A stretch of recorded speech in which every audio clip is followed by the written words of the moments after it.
was 9th at the Showboat Invitational. Double up, third frame. 3,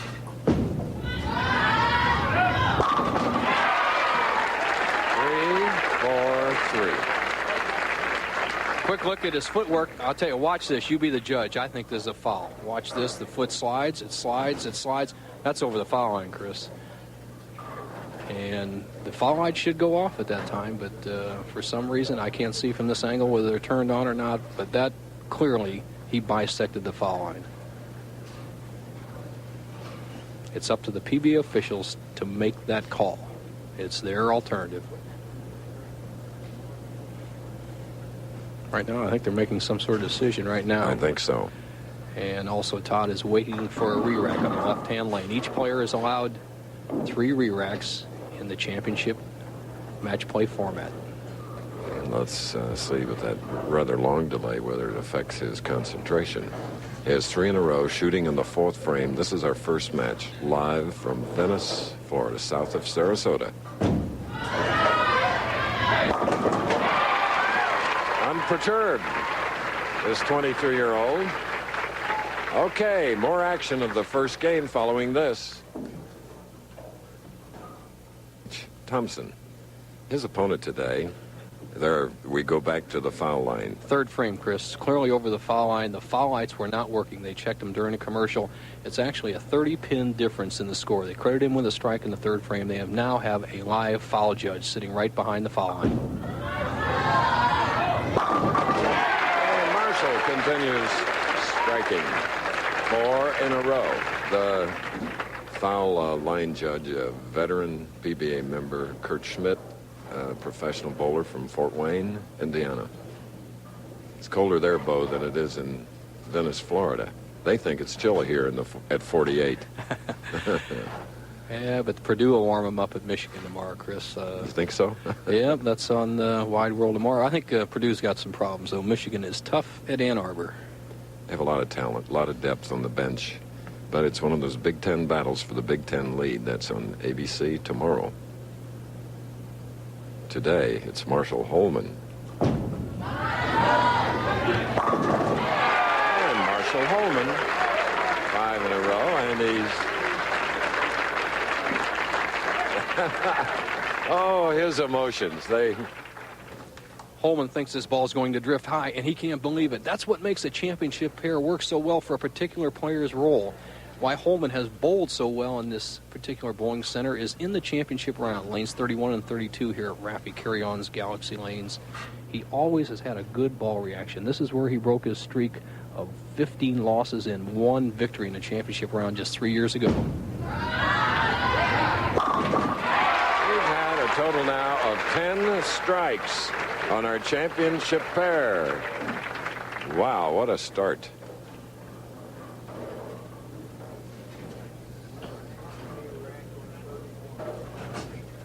What are your thoughts, we asked this young man, in facing Mashall Holman today? Of course, Mashall being the 20-time winner. Well, bowling against Mashall, I've always enjoyed it. He's, he's great to beat. That's one thing I think everybody gets a charge of out here on tour. But I would love to bowl against Mashall at first match, and I've always bowled well, and we'll see what happens. 6th frame. And the 9-pin has ended Todd Thompson's string at 5. Chris, here's a shot we don't see very often. Watch the action of the 9-pin right here. The ball drives through the 1-3 and just cuts the 9-pin, 5-pin straight off the 9.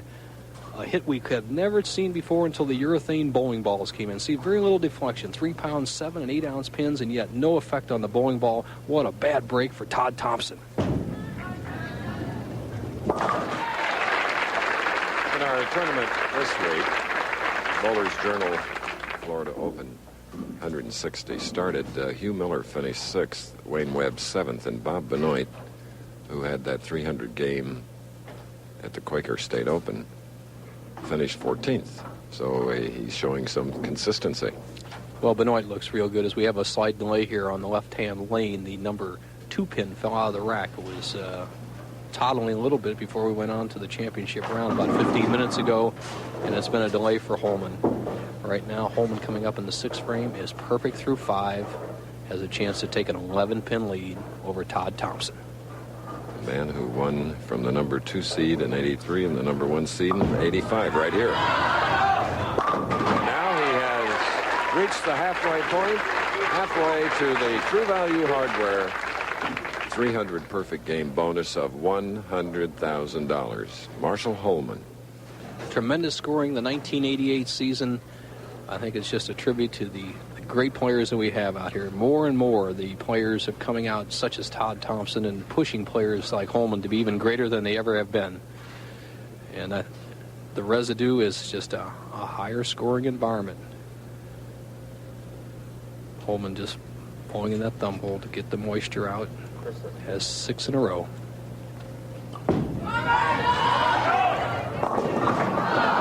And then reality set in, leaving the 258 on the left lane, but nevertheless we're off to a big start.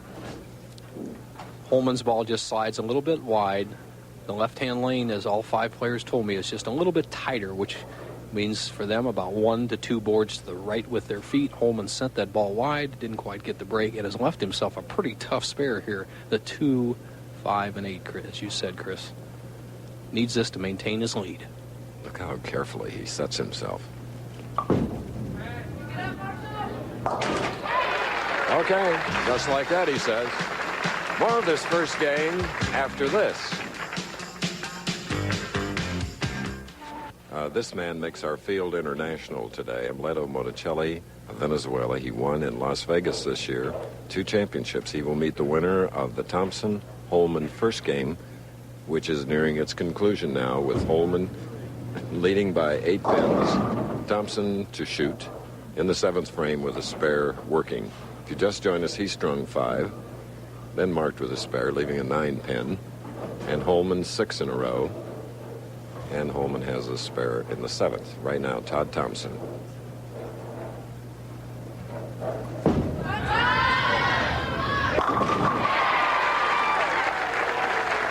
Capacity crowd, standing room only, watching this young professional.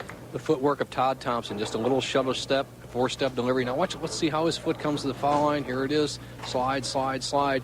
He took heed of that warning. He got a good break there in the 3rd frame when we obviously saw him slide over the foul line that wasn't working, but he has rectified that situation and is giving himself plenty of room now as he trails Mashall Holman by 8, but can take the lead with another strike here in the 8th frame.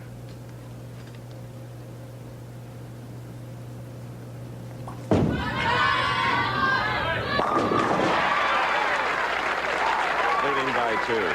Fans starting to get behind this non-winner and going into his 2nd year as a member of the PBA, while his opponent, Mashall Holman, a 14-year PBA member, 20 titles.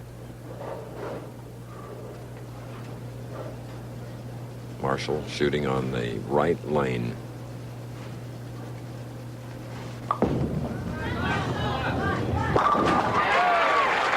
Mashall had a 298 in his last game last night to get to the number 4 position, Bo. Yes, it was, Chris. He had 11 strikes in a row, leaving the 4 and 7 pins on his final ball to knock Wayne Webb out of the top 24. Hugh Miller finished 6th, and as you said, not top 24, top 5. Hugh Miller finished 6th. Wayne Webb dropping to 7th place. Now here Holman up in 9th frame, trails by 2, can retake the lead if he can strike.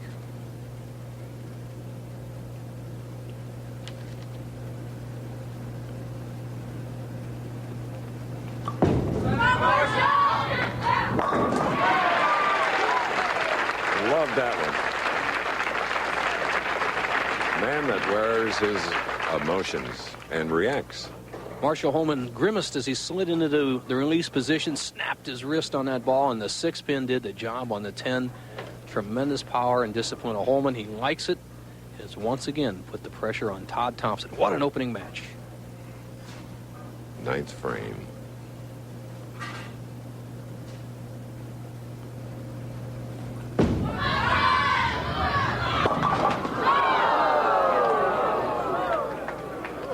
And the awful result of a high hit But a round of applause for Thompson, leaving the 4-6-7-10. As the ball cuts right through the heart of the pins, Todd Thompson quickly up with another ball. Is just going to shoot for the 4 and 7 pins and try to rectify something. Not to be. Oh, he's one of our younger professionals to make the finals. Here's the action of Todd Thompson's ball. He pulls it about 3 boards left of his mark at the arrows. Goes right through the middle. 4-6-7-10 split. Disaster. The best he can shoot is 239. Holman already going at a 250 pace. Thompson, to have any chance to win, would have to strike here in the 10th, 11th, and 12th frames.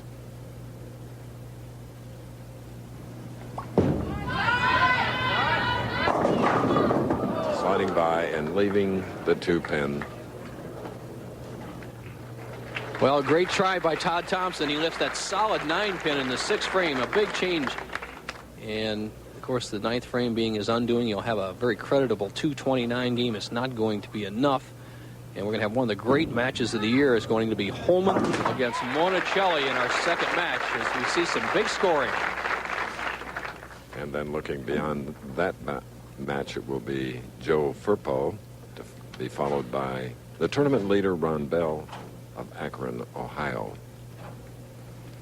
Thompson now finishing this first game. And again leaves a 2-pin. Had 7 strikes in that game, shooting a 228 against Mashall Holman. Holman a possible 277.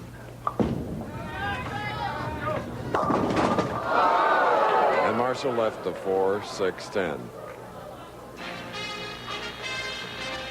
So this is the winner nonetheless. Mashall Holman. He'll meet Amleto Monticelli next game.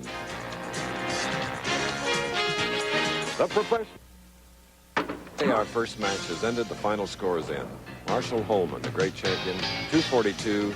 Todd Thompson's 228. Holman with 8 strikes.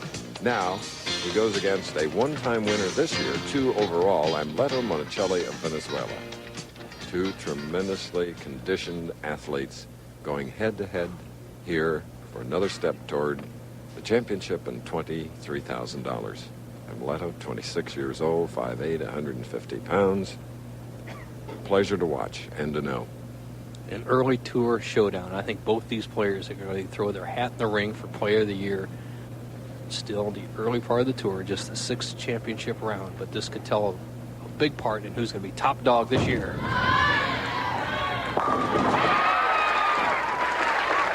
Right one for Monticelli. Mashall Holman, who opened up with 6 in a row. Careful preparation. You'd advise all bowlers to do that, right, Nelson? That is very true, Chris. He's the same on a golf course as he had a nice round of 74 this week, he tells me. He didn't even putt well, so you know he's spending some time outside the bowling center.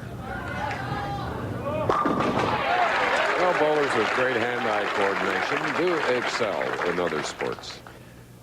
As you always said, Chris, you can't win the Kentucky Derby with a donkey, and here's a real thoroughbred. If you just want to emulate his style, there it is. Mashall Holman, everything in the proper position, smooth wrist action, confident arm swing. He's got it all. And last year he won $152,000 and Player of the Year honors from PBA members. Both the members and the bowling writers. Quite a tribute to a man well-deserved. Second frame. So he has left the 7-pin on the left lane. Give you an idea, he was the tour average leader, 216. He was 4th twice. He was 3rd twice. He had top 5 finishes all over the place. 4th leading money winner. Just amazing year.